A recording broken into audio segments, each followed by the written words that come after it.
નમસ્કાર તાલીમાર્થી મિત્રો, આજના આઈટીઆઈ ઈ લર્નિંગ પ્રોગ્રામમાં હું મેહુલ કે ફેરા, સુપરવાઇઝર ઇન્સ્ટ્રક્ટર, ઔદ્યોગિક તાલીમ સંસ્થા બાયડ, આપ સૌનું હાર્દિક સ્વાગત કરું છું.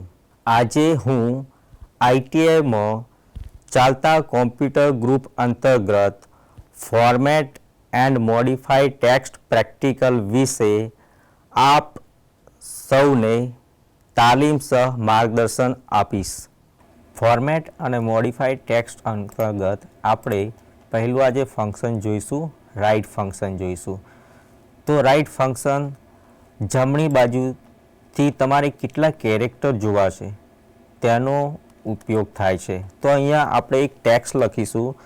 સપોઝ એક્ઝામ્પલ તરીકે કમ્પ્યુટર લખ્યું આપણે, તો કમ્પ્યુટર લખ્યું તો એના માટેનું આપણે ફંક્શન લખીશું. રાઇટ ફંક્શન છે આપણું રાઇટ ફંક્શન.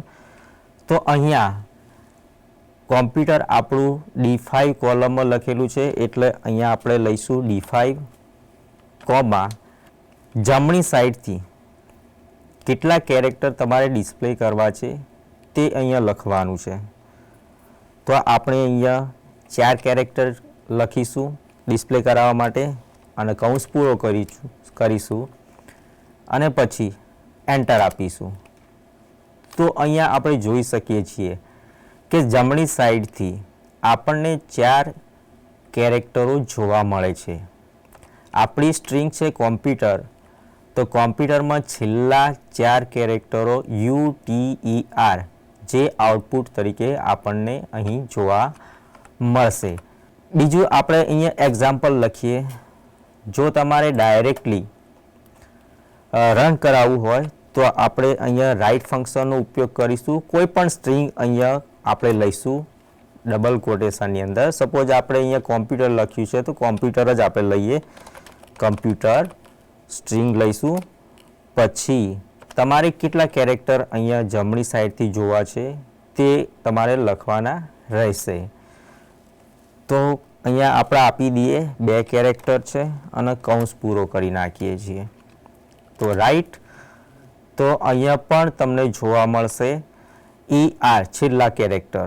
અહીંયા સ્ટ્રિંગ આપણે જોઈશું તો કોમ્પ્યુટર આપણી સ્ટ્રિંગ લખેલી છે, તો છેલ્લા 2 કેરેક્ટર ER આપણને ડિસ્પ્લે થાય છે. તો આ રીતે આપણે રાઇટ ફંક્શનનો અહીં ઉપયોગ કરી શકીએ છીએ. કોઈ પણ સેલની વેલ્યુ અહીંયા કોઈ પણ જગ્યાએ તમારું ટેક્સ્ટ લખેલું હશે તો કોઈ પણ જગ્યાએ ટેક્સ્ટ લખેલું એ પણ તમને અહીંયા ડિસ્પ્લે કરશે. બીજો કોઈ શબ્દ કોઈ ટેક્સ્ટ આપણે લઈએ તો સપોઝ એક્ઝામ્પલ છે, તો અહીંયા કોઈ પણ જગ્યાએ આપણે એને રાઇટ ફંક્શનથી ડિસ્પ્લે કરાવી શકીએ છીએ. તો આપણું ફંક્શન છે D7 કોલમ છે આપણી, તો અહીંયા કોમા હવે 5 કેરેક્ટર આપણે જોઈએ તો કૌંસ પૂરો કરો અને અહીંયા એ વસ્તુ આપણને જોવા મળે, છેલ્લા 5 કેરેક્ટર અહીં જોવા મળશે. તો આ રીતે આપણે રાઇટ ફંક્શનનો ઉપયોગ કરી શકીએ છીએ. ટૂંકમાં રાઇટ સાઈડથી કેટલા કેરેક્ટર જોવા છે તેનો ઉપયોગ આપણે રાઇટ ફંક્શનથી કરી શકીએ છીએ. સેકન્ડ ફંક્શન છે આપણું લેફ્ટ ફંક્શન છે. લેફ્ટ એટલે ડાબી સાઈડ. લેફ્ટ ફંક્શન એટલે ડાબી સાઈડથી કેટલા કેરેક્ટર તમારે જોવા છે તેના માટે આપણે લેફ્ટ ફંક્શનનો આપણે ઉપયોગ કરીશું. તો અહીંયા કોઈ પણ એક આપણે સ્ટ્રિંગ લઈ લઈએ. સપોઝ કોમ્પ્યુટર ઉપર લીધી છે તો કોમ્પ્યુટર જ લઈ લઈએ અને એ ફંક્શનનો આપણે ઉપયોગ કરીએ. અહીંયા લેફ્ટ ફંક્શન છે તો આપણી સ્ટ્રિંગ કઈ કોલમમાં આવેલી છે?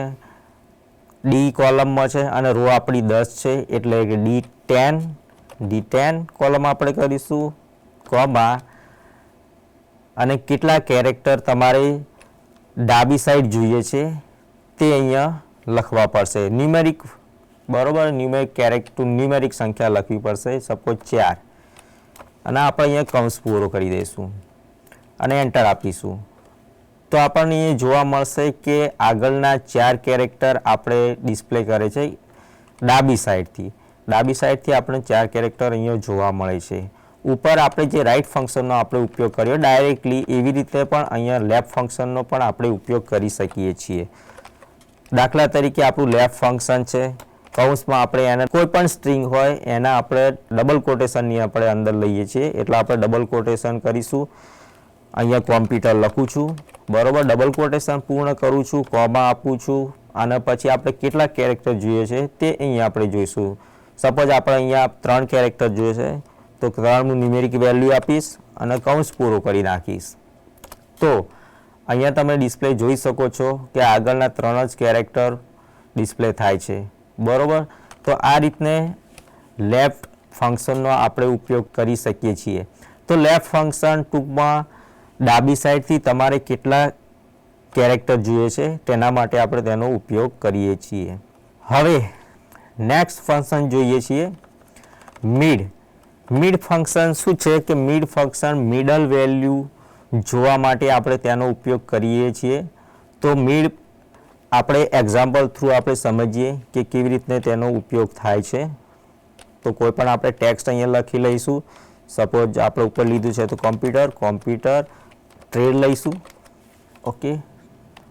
અને અહીંયા ફંક્શન આપણે જોઈશું, મિડ ફંક્શન આપણે જોઈશું. તો મિડ ફંક્શન છે MID, મિડ ફંક્શન છે. તો અહીંયા નીચે લખીને જ આવે છે કે મિડ ફંક્શન નીચે ટેક્સ્ટ નીચે છે, પછી સ્ટાર્ટ નંબર છે અને નંબર ઓફ ચાર્ટ છે, બરોબર. તો આપણે જે કઈ સ્ટ્રિંગ કઈ કોલમ અને રોમાં આવેલી છે એ પહેલાં આપણે લખીશું. તો D, ઓકે, આ આપણી કોલમ છે અને રો 14મી કોલમ છે, તો D14, પછી કોમા, પછી આપણે સ્ટાર્ટ આપી દઈશું અને પછી આપણે કેટલા જરૂરિયાત છે તે આપણે આપી દઈશું. તો આપણે જરૂરિયાત અત્યારે હાલ 3ની આપી, હું સમજાવીશ કે 5 અને 3 કઈ રીતના છે. તો એન્ટર આપું છું, ઓકે. તો અહીંયા એક્ઝામ્પલમાં તમે સમજી શકો છો UTE આપણું આઉટપુટ આવે છે. તો અહીંયા શું છે, 5 અને 3 શું ડિસ્પ્લે કરે છે? તો 5 નંબર એ શરૂઆતની પોઝિશન ડિસ્પ્લે કરે છે, 5 નંબર. તો જો કોમ્પ્યુટરમાં કેટલા કેરેક્ટર, C પહેલા ઉપર છે, O બીજા ઉપર છે, M ત્રીજા ઉપર છે, P પછી ચોથો અને 5મો UTE. તો આ 5 UTE તમને ડિસ્પ્લે થાય છે, UTE. તો 5 એટલે શું છે કે 5 શરૂઆતનું પોઝિશન તમારે બતાવે છે. અને 3 નંબર એ આપણે શું કહે છે કે કેટલા કેરેક્ટર આપણે લેવાના છે, 3 નંબર કેટલા કેરેક્ટર આપણે લેવાના છે. તો અહીંયા તમે જોઈ શકો છો 5મા નંબર પર U આવશે, પછી TE, આ તો 3 જ કેરેક્ટર અહીંયા ડિસ્પ્લે થાય છે. તો અહીંયા તમે જોઈ શકો છો. એટલે આપણે મિડલમાંથી આપણે વેલ્યુ જોવા માટેની છે. તો D14 છે, 5 અને 3 એટલે 5 શરૂઆત અને 3 કેટલા કેરેક્ટર એના માટે. તો અહીંયા મિડ આપણા ફંક્શનનો આપણે ઉપયોગ કર્યો, ઓકે. આપણે બીજું અહીંયા એક્ઝામ્પલ જોઈશું મિડ ફંક્શનનું. મિડ ફંક્શન છે આપણું, કોલમ આપણી છે D14 છે. તો અહીંયા હું એક બીજી ન્યુમેરિક વેલ્યુ આપીશ, 5 આપીશ અને એના પછી 10 આપીશ હું અને કૌંસ પૂરો કરું છું. તો અહીંયા આઉટપુટ આપણે જોઈશું. તો આઉટપુટ કેવું આવે છે, UTER પછી TRADE. તો અહીંયા આપણે જોઈશું તો આપણે સ્ટાર્ટ ક્યાંથી કર્યું છે, તો 5 નંબરથી સ્ટાર્ટ કર્યું છે. તો 5 નંબર પર આપણે U જોવા મળે છે, બરોબર.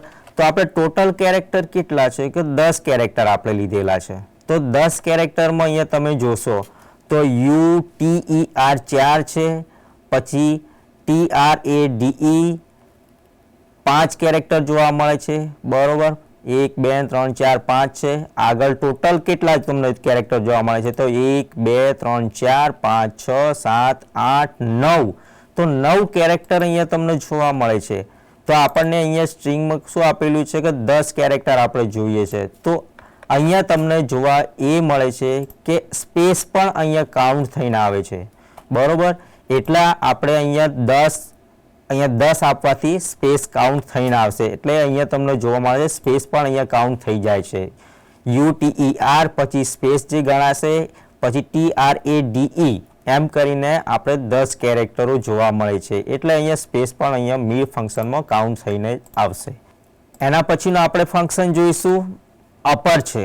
તો અપર એ કોના માટે ફંક્શન છે, અપર એ કોઈ પણ સ્મોલ કેરેક્ટર લખેલા હોય અને એને આપણે અપર કેસમાં જોઈતા હોય, પહેલી ABCDમાં આપણે જોતા હોય તો તેના માટે આપણે અપર ફંક્શનનો આપણે ઉપયોગ કરીશું. તો અહીંયા કોઈ પણ એક્ઝામ્પલ આપણે લઈશું, કોઈ પણ ટેક્સ લઈશું. કોમ્પ્યુટર, આ આપણે ટેક્સ લીધી તો આપણે અપર ફંક્શન અહીંયા વાપરીશું. તો અપર ફંક્શન છે, આપણી કોલમ છે D17 અને કૌંસ આપણે પૂરું કરી દઈશું અને પછી એન્ટર આપું છું. તો તમે જોઈ શકો છો કે બીજી ABCDમાં કોમ્પ્યુટર લખેલું છે, આઉટપુટમાં પહેલી ABCDમાં જોવા મળશે. ટૂંકમાં અપર કેસમાં અહીંયા ટેક્સ તમારી જોવા મળશે. એક્ઝામ્પલ બીજું આપણે જોઈશું. તો અપર છે, આપણું અપર ફંક્શન છે, એની અંદર ડબલ કોટેશનમાં કોઈ પણ ટેક્સ લઈ લઈએ આપણે, કૌંસ પૂરો કરીએ અને એન્ટર આપીએ. અહીં ઇન્ફોર્મેશન પહેલી ABCDમાં આપણને જોવા મળશે અપર ફંક્શનથી. તો અપર ફંક્શન શું છે? કેપિટલમાં અક્ષરો જોવા માટે આપણે એ ફંક્શનનો આપણે ઉપયોગ કરીએ છીએ. તો નેક્સ્ટ આપણો ફંક્શન જોઈશું, લોઅર ફંક્શન જોઈશું. તો સ્ટ્રિંગના બધા જ કેરેક્ટર લોઅર કેસમાં કન્વર્ટ કરવા માટે આપણે લોઅર ફંક્શનનો આપણે ઉપયોગ કરીએ છીએ. તો કોઈ પણ આપણે અહીંયા સ્ટ્રિંગ લઈ લઈશું. આપણને અહીંયા તો કોમ્પ્યુટર આપણે અપર કેસમાં લખેલું છે, આઉટપુટ આપણે લોઅર કેસમાં જોવાનું છે, એટલે મેં અપર કેસમાં અહીંયા સ્ટ્રિંગ લખેલ છે. તો આપણે જોઈશું ફંક્શન લોઅર, ઓકે, D20 ની અંદર આપણે લખેલી છે ટેક્સ્ટ અને હું એન્ટર આપીશ. તો અહીંયા તમે જોઈ શકો છો જે ટેક્સ્ટ અપર કેસમાં લખેલ હતી એ ટેક્સ્ટ અહીંયા લોઅર કેસમાં જોવા મળે છે. એવી જ રીતને અહીંયા ડાયરેક્ટલી તમે પણ લઈ શકો છો, લોઅર કેસ કૌંસમાં આ મેં ટેક્સ લખી છે, બરાબર, કૌંસ પૂરો કરું છું અને એન્ટર આપું છું. તો અહીંયા તમે જોઈ શકો છો લોઅરમાં કન્વર્ટ થઈને આવી જશે. તો આ રીતના આપણે લોઅર ફંક્શનનો આપણે ઉપયોગ કરીએ છીએ. અપર કેસમાંથી લોઅર કેસમાં કન્વર્ટ કરવા માટે આપણે લોઅર ફંક્શનનો આપણે ઉપયોગ કરીએ છીએ. એના પછી આપણે જોઈશું લેન ફંક્શન છે. તો લેન ફંક્શન સ્ટ્રિંગની લંબાઈ મેળવવા માટે આપણે તેનો ઉપયોગ કરીએ છીએ. સ્ટ્રિંગ આપણે લઈએ, કોમ્પ્યુટર છે, અહીંયા આપણે ફંક્શન લઈશું લેન ફંક્શન, નીચે છે લેન ફંક્શન અને આપણે કોલમ છે D23 કૌંસ અને એન્ટર આપીશું. તો અહીંયા તમને જોવા મળશે જે આપણે કોમ્પ્યુટર લખ્યું છે એના ટોટલ કેરેક્ટર લેન્થ કેટલી છે? 8 છે. એવી જ રીતે આપણે અહીંયા સેકન્ડ એક્ઝામ્પલ આપણે જોઈએ તો ડાયરેક્ટલી પણ તમે લઈ શકો છો લેન. તો અહીંયા પણ જોવા મળશે. બીજું કોઈ આપણે ટેક્સ લઈએ લેનની અંદર, અહીંયા બીજું આપણે કોઈ લખીશું ઇન્ફોર્મેશન, કૌંસ પૂરો કરીશું, ઓકે. તો અહીંયા તમને જોવા મળશે ટોટલ કેરેક્ટર આપણા છે 11, એટલા માટે આપણે અહીંયા 11 ડિસ્પ્લે કરશે. તો લેન ફંક્શન સ્ટ્રિંગની લંબાઈ મેળવવા માટે તેનો આપણે ઉપયોગ કરીએ છીએ. હવે આપણે કોન્કેટેનેટ ફંક્શનનો ઉપયોગ કરીશું. તો કોન્કેટેનેટ ફંક્શન શું છે? તો સ્ટ્રિંગને જોડવા માટે આપણે તેનો ઉપયોગ કરીએ છીએ. તો તેનો ઉદાહરણ આપણે નીચે સમજીશું. તો તેના માટે તો આપણે સ્ટ્રિંગમાં અહીંયા નાખીશું સ્ટ્રિંગ, કોઈ પણ 3 કોલમમાં આપણને નાખવી પડશે. કોઈ પણ નામ આપણે લઈ લઈએ,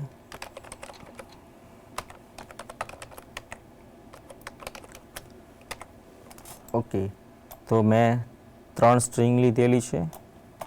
તો અહીંયા આપણે એ ફંક્શનનો આપણે ઉપયોગ કરીશું.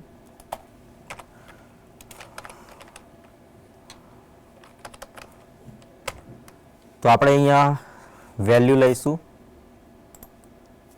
કોમા, ડબલ કોટેશન, ફરીથી બીજી વેલ્યુ લઈશું, કોમા, ડબલ કોટેશન અને લાસ્ટમાં ત્રીજી વેલ્યુ આપણે લઈશું, કૌંસ પૂર્ણ કરીશું અને એન્ટર આપીશું.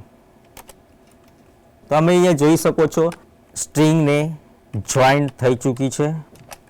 તો અહીંયા ફંક્શન એક વખત ફરીથી આપણે જોઈશું. ડબલ કોટેશન, અહીંયા મેં ડબલ કોટેશન જે આપેલી છે એ શેના માટે છે?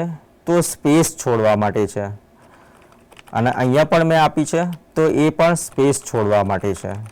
તો અહીંયા તમે જોઈશું તો મેહુલ પછી સ્પેસ આવશે, પછી કુમાર, પછી સ્પેસ આવશે અને પછી ફેરા લખાઈને આવશે. એટલે સ્પેસ છોડવા માટે આપણે અહીંયા ડબલ કોટેશનની અંદર જગ્યા છોડેલ છે. તો આ રીતે આપણે કોન્કેટેનેટનો ઉપયોગ કરીએ છીએ. આવી રીતે આપણે કોન્કેટેનેટનો ઉપયોગ કરીએ છીએ. બીજું આપણે ઉદાહરણ અહીંયા જોઈશું.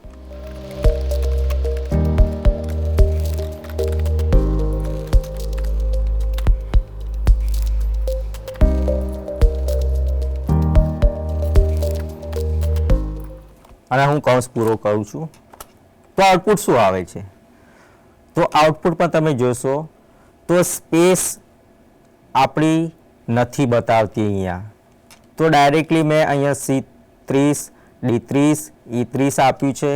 અહીંયા મેં સ્પેસ માટે છોડી નથી, ડબલ કોટેશન છોડ્યા નથી. ડબલ કોટેશનમાં મેં સ્પેસ છોડી નથી એટલે અહીંયા જોઈન્ટ બધું જોઈન્ટ થઈને આવશે. મેહુલ, કુમાર, ફેરા એ રીતના સ્ટ્રિંગ આખી જોઈન્ટ થઈને આવશે. તો કોન્કેટેનેટના આપણે ટૂંકમાં સ્પેસ છોડવા માટે કોમા, ડબલ કોટેશનની અંદર થોડી સ્પેસ છોડવી પડશે. એટલા માટે આપણે ડબલ કોટેશન આપણે અહીંયા લઈએ છીએ. તો આપણે કોન્કેટેનેટની બીજી એક રીત જોઈશું. કૌંસ કરીશું આપણે સૌપ્રથમ, પછી કોલમ સિલેક્ટ કરીશું C32 જ્યાં આપણે ટેક્સ્ટ લખેલી છે. પછી જોઈન્ટ કરવા માટે આપણે એન્ડ પર્ઝનનો આપણે ઉપયોગ કરીશું. એન્ડ પર્ઝન. પછી આપણે સ્પેસ છોડવા માટે ડબલ કોટેશન ઉપયોગ કરીશું. તો એને પણ આપણે જોઈન્ટ કરીશું. પછી આપણી કોલમ છે D32 જેની અંદર કુમાર ટેક્સ્ટ છે 32 છે. એન્ડ પર્ઝન ફરીથી. પછી સ્પેસ છોડવા માટે આપણે ડબલ કોટેશન, ફરીથી આપણે જોઈન્ટ કરવા માટે એન્ડ પર્ઝન અને આપણે જોઈન્ટ કરીશું E32 અને આપણે કૌંસ પૂરો કરીશું. તો અહીંયા તમે જોઈ શકો છો બીજી રીતે એન્ડ પર્ઝન શું છે? તો એન્ડ પર્ઝન કોન્કેટેનેટનું બીજી રીત આપણે અહીંયા ડિસ્પ્લે કરે છે. તો એન્ડ પર્ઝન જોઈન્ટ કરવા માટે એનો આપણે ઉપયોગ કરીએ છીએ. એક્સેલમાં ફોર્મેટિંગ અને મોડિફાઈડ ટેક્સ્ટ ફંક્શનનો આપણે અહીંયા ઉપયોગ કર્યો અને જુદી જુદી રીતે આપણે એને ફોર્મેટિંગ વિશે શીખ્યા. આજના પ્રેક્ટિકલ વિશે ફોર્મેટ અને મોડિફાઈડ ટેક્સ્ટમાં અપરકેસ, મિડ, લોઅરકેસ, કોન્કેટ વગેરે ફંક્શનો આપણે જોયા, જેની સંપૂર્ણ માહિતી આપ સૌને મળી હશે એવી હું આશા રાખું છું. આભાર.